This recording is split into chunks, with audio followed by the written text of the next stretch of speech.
What if our youth can grow up conscious and resilient? What tools would allow our children to be thriving and joyful? Welcome to the Growing Up Conscious Show with Cathleen Connor.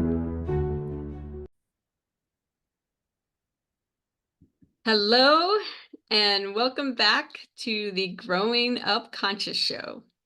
I'm your host, Cathleen Connor. I created this podcast for people ages 2 to 102 that are engaged in creating a conscious, awake, aware, joyful living.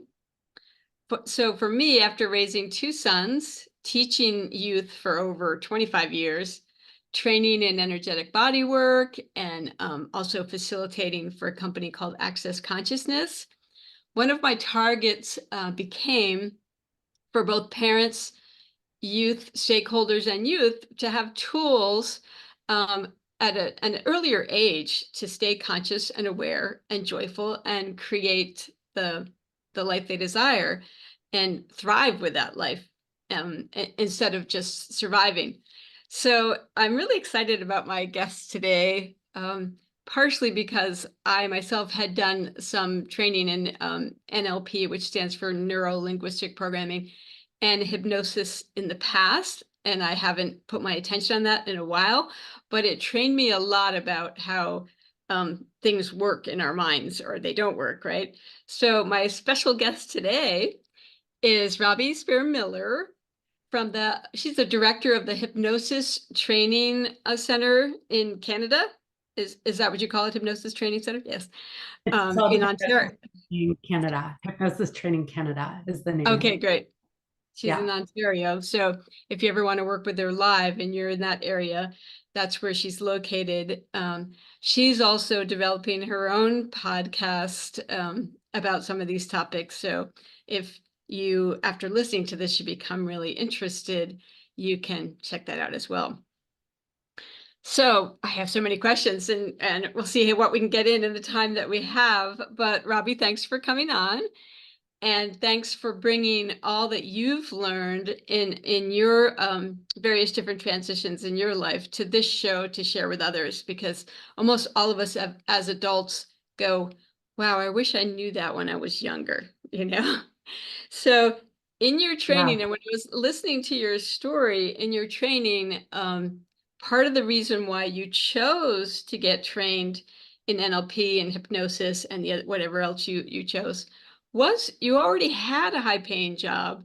You already were trained for that and doing well, but it was stressful in some ways, and it wasn't leading to the life you desire. So can you tell us a little bit about that transition for you to start? Of course.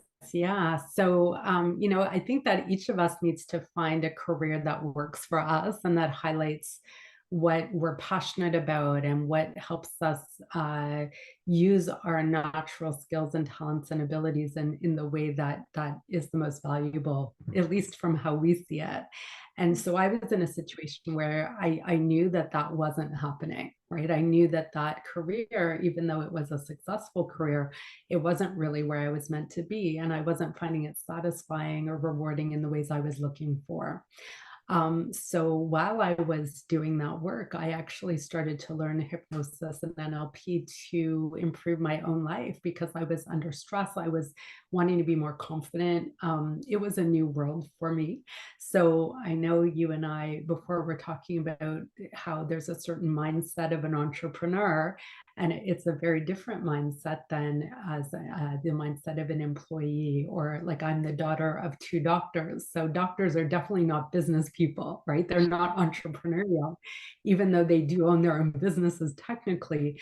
That, there's a way of looking at things that really works well as an entrepreneur. And I remember seeing people who were entrepreneurs and being kind of amazed at what they were doing, but it seemed very mysterious to me, right? Because I didn't have a life experience that showed me how to do that. So it was Yeah. like this black box.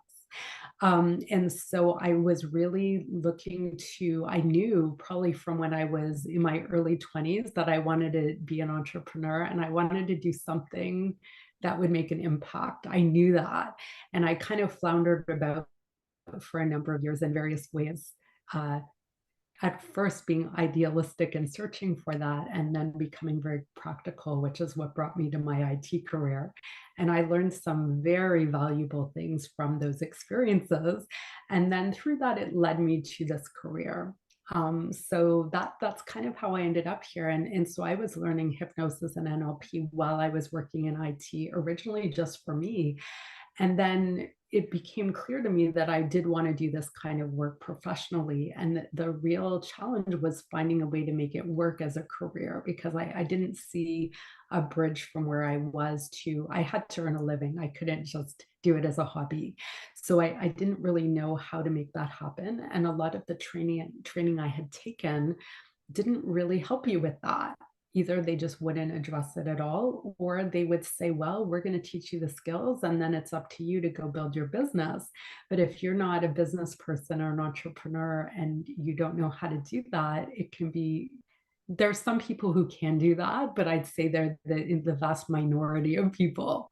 I think a lot of people need to have some guidance around that. So Well, eventually I is there did. something I can add here? Something I can add? Because I think I Yeah. mentioned to you that I did all sorts of training when I was a full-time teacher and I was raising my kids.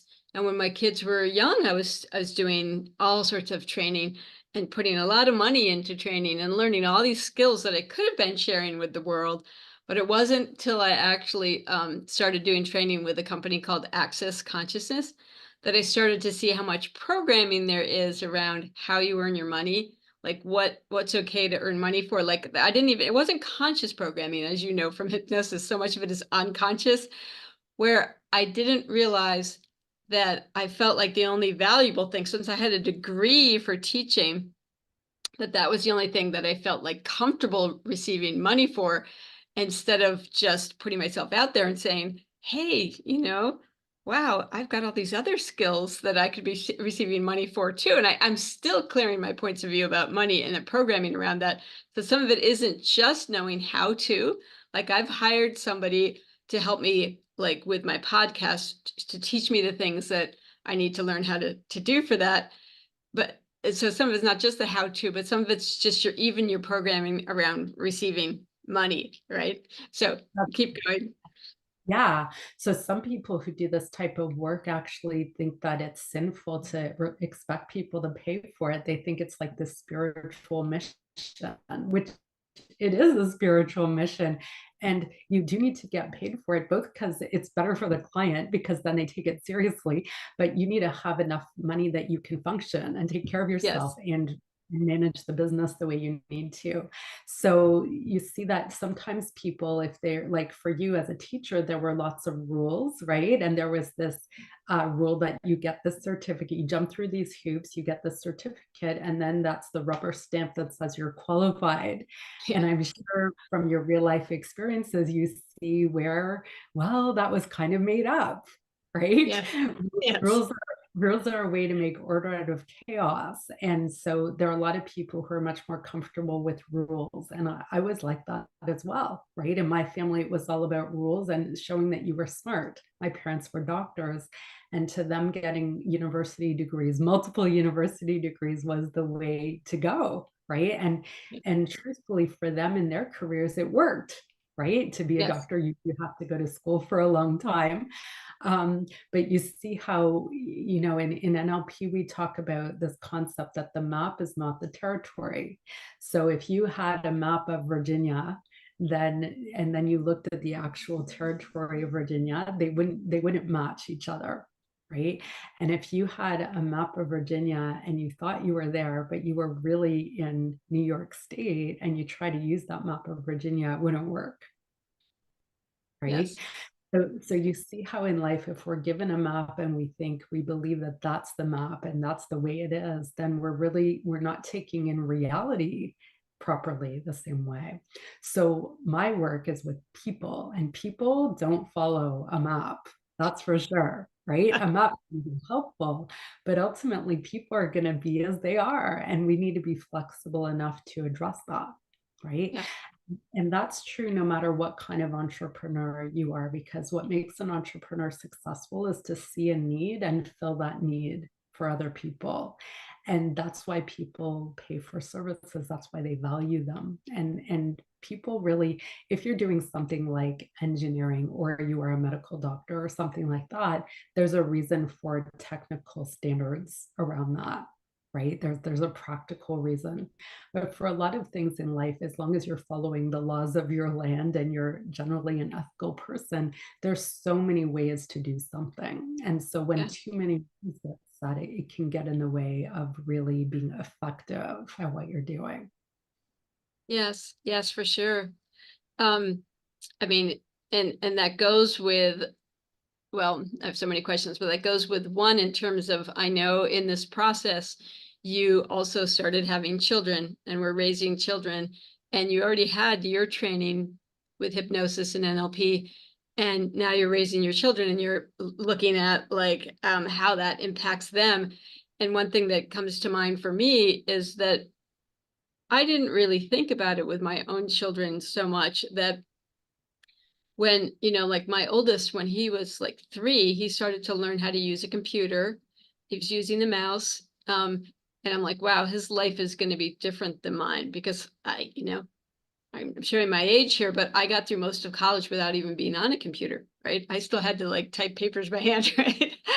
And and because of my upbringing, I spent a lot of time outside in nature and that kind of thing. But I knew his life would be different, but I didn't really realize how much programming. I mean, you already get your programming, like you were talking about from your parents, like that you're supposed to be show how smart you are and get the degrees. You already get your programming, and you're probably already imprinted by age 2 with some of that from your parents. But then when you have TV, you have social media, you have smartphones, you have so many ways that programming comes in. And a lot of TV, as we know, is focused on fear and drama. And so even if you're not getting the programming, you're kind of, even if it's not conscious, maybe taking on some fear. So I'm really curious on your perspective of knowing what you know, like, and raising your own kids. Like, how do you help them break out of the programming that is so a part of their worlds? Mhm. Yeah, that's a great question. Behind the scenes of all this, hypnosis is happening all the time, right? It's this natural human ability.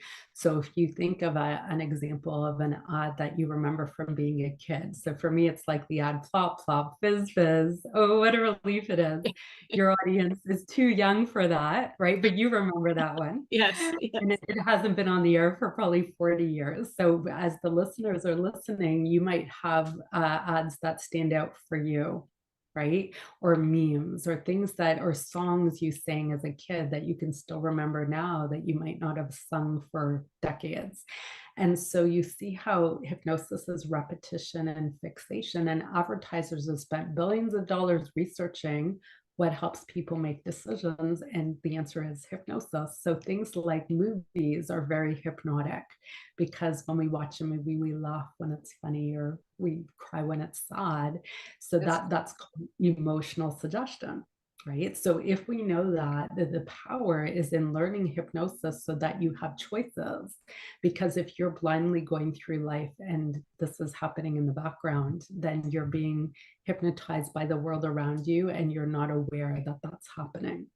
And so it's very important to be aware and to know how to choose. So in raising my children, a lot of the groundwork for them got laid before they even know it, for my kids in particular, because I learned this before I had children. So they grew up eating and sleeping and breathing this way of looking at things, so they don't even know the difference.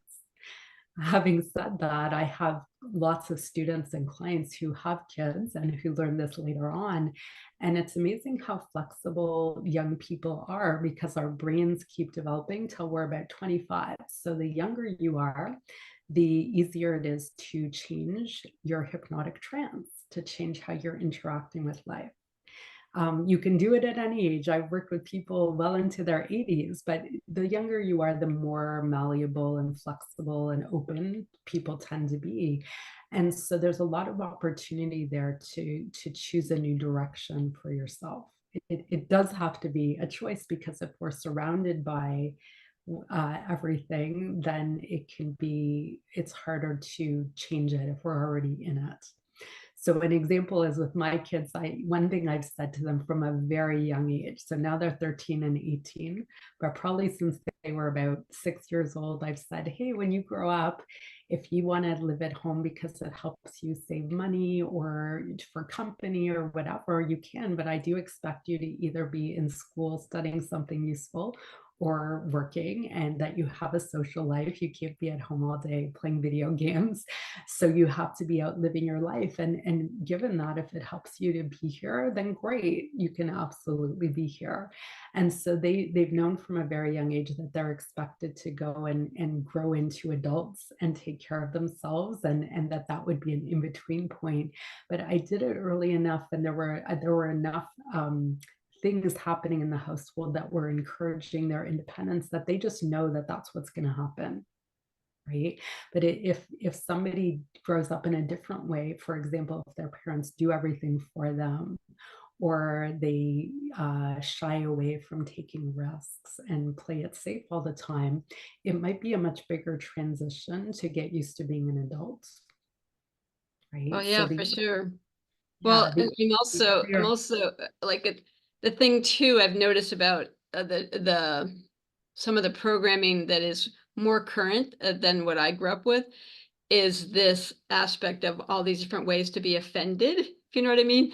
Like when I uh, taught, one year of my teaching was in high school. I got moved up to the high school, and not just being offended, a lot of, because I was in special ed, the kids, of course, some of them did have more anxiety trying to keep up with the schedule, but then they would say, I have an anxiety disorder, therefore I can't do that, or, or people like, that person offends me, I'm not going to be around them.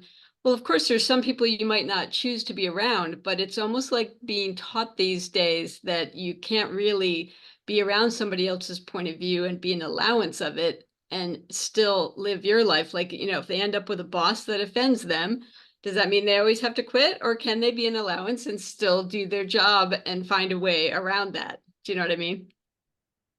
Yeah, so in our training here, we look at situations like that as growth opportunities. So if something happens that pushes somebody's buttons or makes them uncomfortable, it's that person's responsibility to get curious about, hey, where do I need to heal up or grow so that I can tolerate this? And it can be at least neutral, right? Yes. So something that I had to learn at one point in my life was that you can, just because you hear somebody's opinion doesn't mean you have to agree with that, right? And Or the so it opposite, you don't have to resist it either. I think the two things that keep a lot of people out of consciousness is they either feel like they have to agree or resist it. And there's something in between right. that access consciousness uses the word allowance, but it's like, if you can be an allowance, it doesn't mean you accept. It means you're allowing that you don't have to agree, you don't have to resist, you can just be present and not let any of it stick to you, if that makes sense. Right. And yeah, so that's great. And we can add to that that if we're clear about what the outcome is, then it's a lot easier to choose how we respond. But if we are really sensitive to having our own buttons pushed, it's a lot harder to stay focused on outcome, because once your buttons are pushed, then you're in fear, right? And there's more of a tendency to either to do fight or flight or fawn or freeze, right? So Yes. there's fight, flight, freeze, or fawn. So if our buttons are pushed and we're in fear, we're going to do one of those things. And that means we're not actually choosing something about an outcome, we're reacting, and it's protective mode, right? Yes. So we want to use these situations to realize, oh, wow, I do have a sensitive spot around this, huh? And then you can use hypnosis and NLP to learn how to heal that up, right? Because sometimes people rationally understand it, but they can't actually, when push comes to shove and they're in the situation, they can't live from that place. So hypnosis and NLP can be really amazing ways to help people shift these things so that they can be in a more resourceful place in these kinds of situations. And so when they are, then the next step is to decide, hey, what is the outcome here? So is the outcome to get a job done? Is it to build a relationship? Is it to have a good time at a party or a family gathering? And so when we know the outcome, it's a lot easier to know how to respond to what's happening. Well, and I'd like to add because I think that one thing that I changed with NLP, and I was combining it with some other things, but some people don't realize they can actually change their body's physical response. Like what made a good part of my childhood uncomfortable is growing up in the Northeast, I had a reaction to poison ivy. And then as an adult, when I moved to Oregon, I had a reaction to poison oak, and it got the worst as an adult was when it was across my chest, and it was so miserable, right? And I just so miserable with it, but I didn't think I had much choice around that, right? But then between using NLP and some other modalities, I actually got my body to stop reacting to it. And I remember telling a friend of mine who was a chiropractor that I did that. And he's like, well, no, that's not possible because everybody would be doing that. I'm like, well, there's so many things that other people could be doing that they're not aware of, right? So with hypnosis and NLP, you can even change your body's. Like I also used it for when I got bit in the nose by a dog. The bite, even though it bled a lot initially, wasn't that bad of a bite. But then I was like, my heart would beat like crazy anytime I was around a dog, and I love dogs. But again, using this NLP and some other modalities, I actually changed that so that I wasn't afraid of dogs.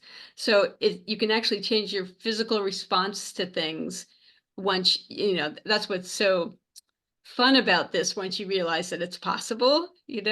So I'm also curious, like when you noticed with your kids, like you were conscious about how you raised them, but then when they were out around their peers, what did you see that was programming that they got caught up in that you might have needed to support them a little bit with?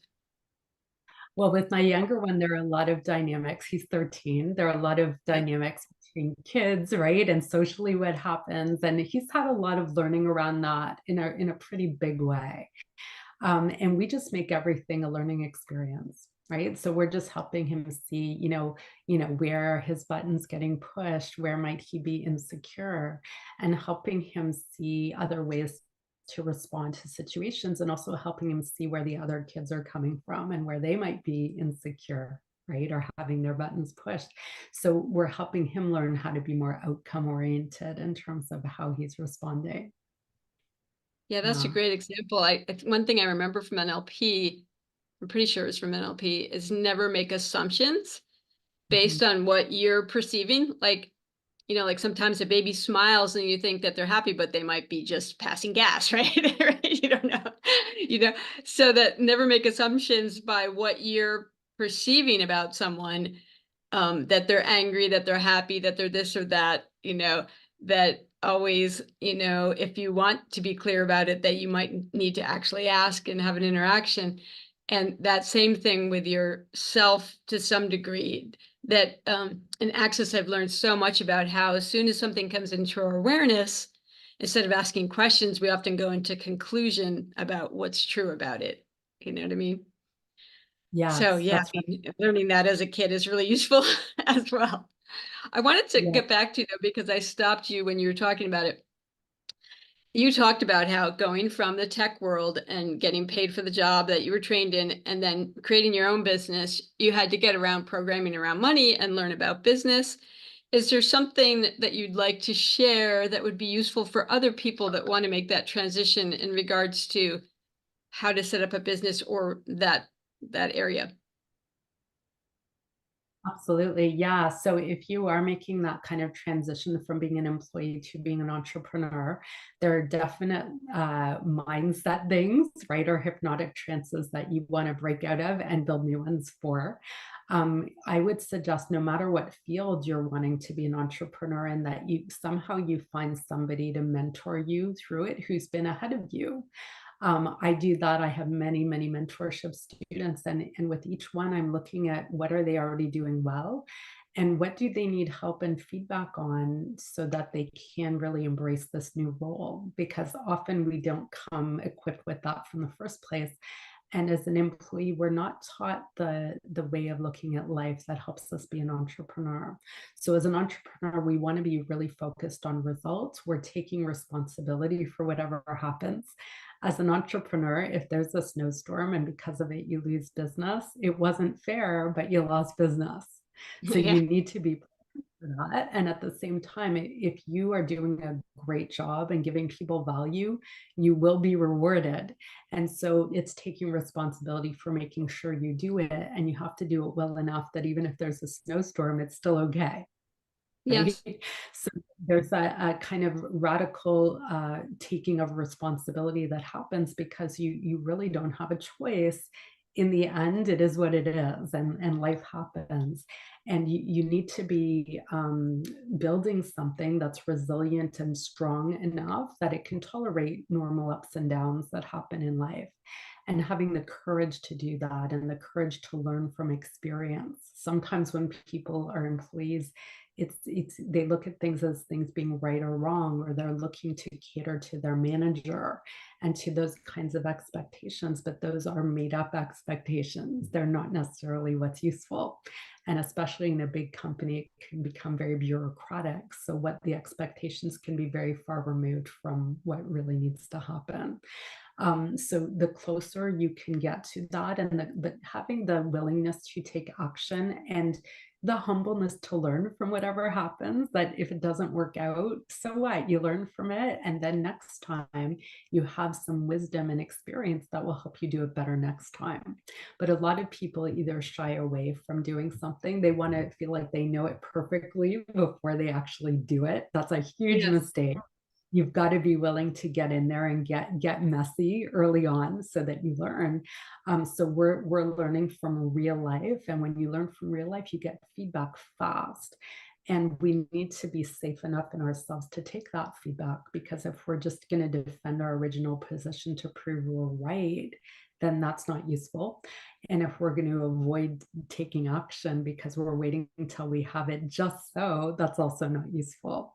Yes. So there's that willingness to engage. So one thing that happened with me was so I started my business when my oldest child was a year and a half. So he was a little baby, and he was a very intense, he's a great kid, but as a baby, it was very difficult to be home with him full time. But I was home with him for a year and a half full time.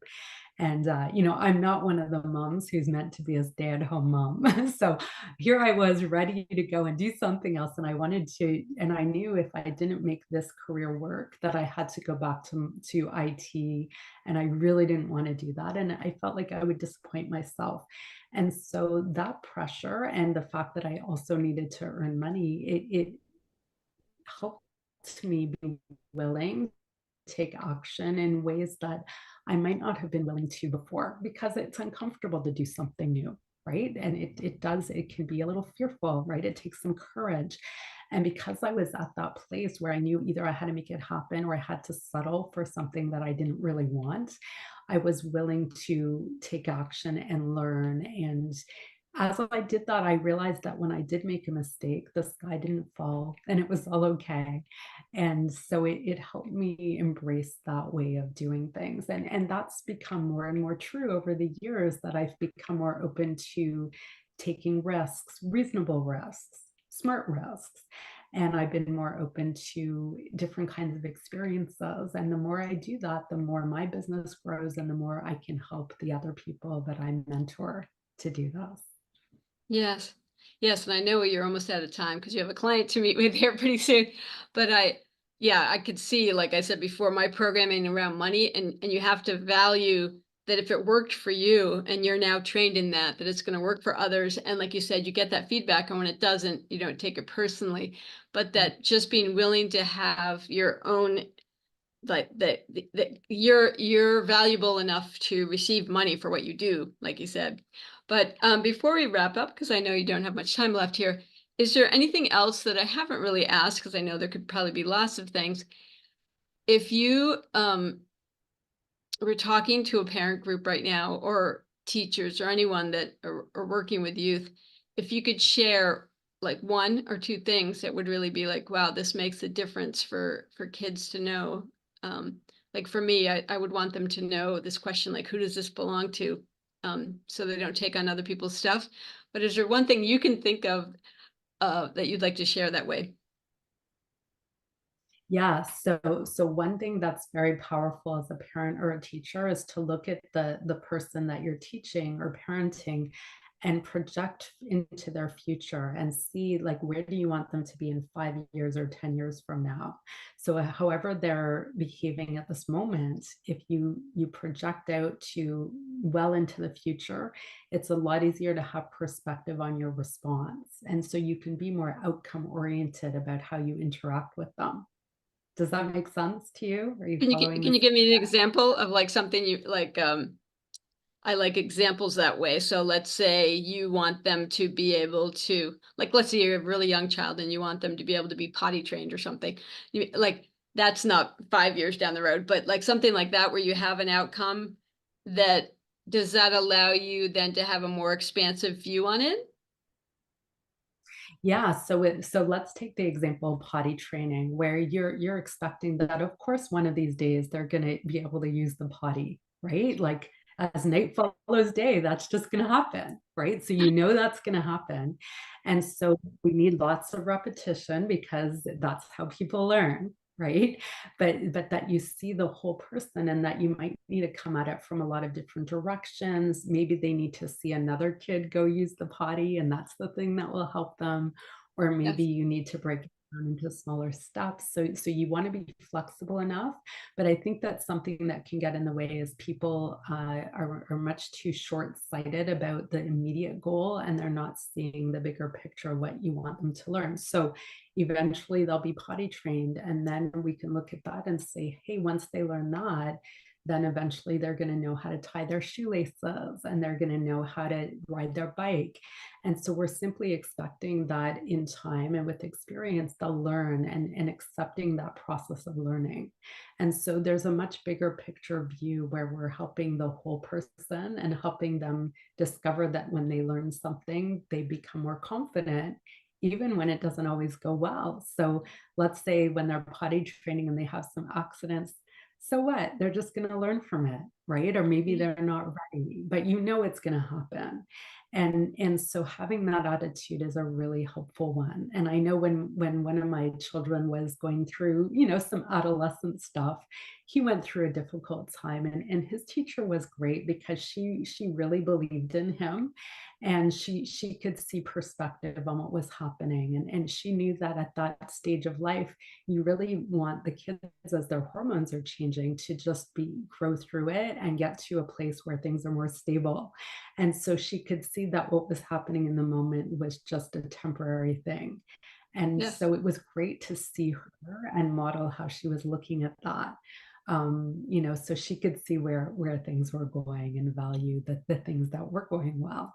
So I think that perspective and having a sense of faith, and I don't mean this necessarily in a religious way, but trusting that, hey, as you are showing what is useful and you're coming at it from different directions and knowing when to put pressure on or take pressure off and reading the other person around that somehow eventually they'll get it. And so you're nurturing them in that direction, and that's very much how I train my students. One of the things that I tell my hypnosis students, and realize that the approach that we take to hypnosis is quite demanding. We expect a lot of our students because we know what's possible with hypnosis. We expect them to grow into the role and change themselves and develop this array of abilities that help them be there for their clients. That the most important factor in their success is that they stick with it and they keep going through ups and downs and frustrations. And so if they stick with it over time, I know that they're going to get where they need to go. And there are usually these times where people all of a sudden blossom in ways you didn't expect, but that's really how humans develop. So if we trust that and we know that, then we just know it's going to happen. So I think that that's a really useful view. Yes, that's so true. I mean, I remember somebody saying when we were working as teachers, remember the stuff you're doing is growing the roots. Or seeding or growing the roots, and that visual helped me because like you might not see any blossoms yet, you might not see any evidence of it yet, but they're growing the roots. Okay, before we're out of time though, I want you to like, is the best way for people to connect with you your website or some other way? Which can you tell them about your website or way to connect with you? So the website is hypnosistrainingcanada.com. And if you search Hypnosis Training Canada on all social media, you'll find us there as well. There's a YouTube channel, and the Hypnosis Show podcast is the current podcast we have. So you can learn all about how hypnosis can help you with various aspects of your life. If anybody's interested in wanting to learn more about how to become a hypnotist, and some people do this simply to grow themselves, and other people do want to do it professionally. So if you're interested in that, we do a free admissions consultation. So all the info is on the website, and you can get in touch with me from there. Wow. Yeah, this time went by so quickly because there's so many things I want to talk to you about. But maybe we'll set up an interview, a couple months down the road again, but on a different topic. But thanks so much for sharing what you know about this and showing the value of what you're talking about, because I can definitely, just from talking to you, sense that, and it's I think so helpful for people to know that. So it's been a pleasure, and I know you've got a dash, but enjoy the rest of your day, and thanks for being you. Yeah, thank you. This was great. Thank you for inviting me onto your podcast. Oh, you're welcome. Bye for now. Bye.